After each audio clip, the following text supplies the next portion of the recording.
La priorité pour moi cette année, c'est de continuer à faire vivre le vivre ensemble et de créer des réseaux de solidarité.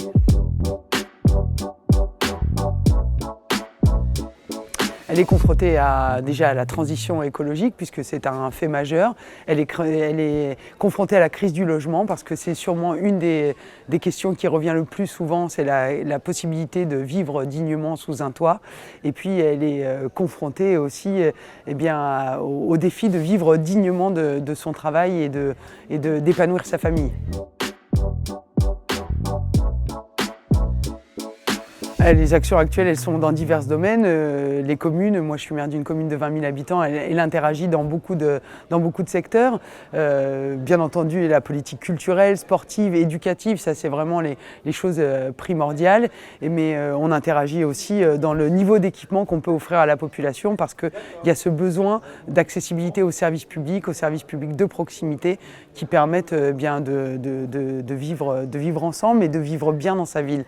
Donc parmi les actions, la construction d'un stade de foot, mais aussi la construction d'une maison de l'environnement, parce que je crois que si on veut un outil pour travailler avec les populations sur ces questions fondamentales, il faut pouvoir produire un service public de proximité.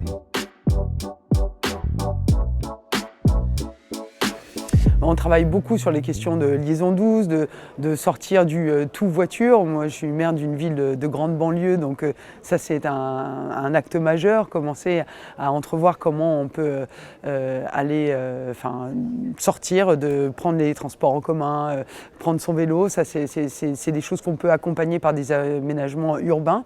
Et pour aller au-delà, puisque je suis dans une ville qui est à côté de l'aéroport et qui subit de nombreuses nuisances écologiques, je porte le projet d'une forêt urbaine comme étant un moyen de capter les émissions carbone, parce que je pense que c'est aussi, on pense souvent comment on peut amoindrir nos émissions, mais on ne pense pas comment on peut les absorber, celles qui sont nécessairement produites. Donc un nouveau challenge à relever, c'est comment on peut maîtriser du foncier public pour en créer un espace naturel, forestier, et qui permette aussi de travailler sur les questions économiques, puisque de la forêt peuvent naître aussi des activités économiques comme l'agroforesterie.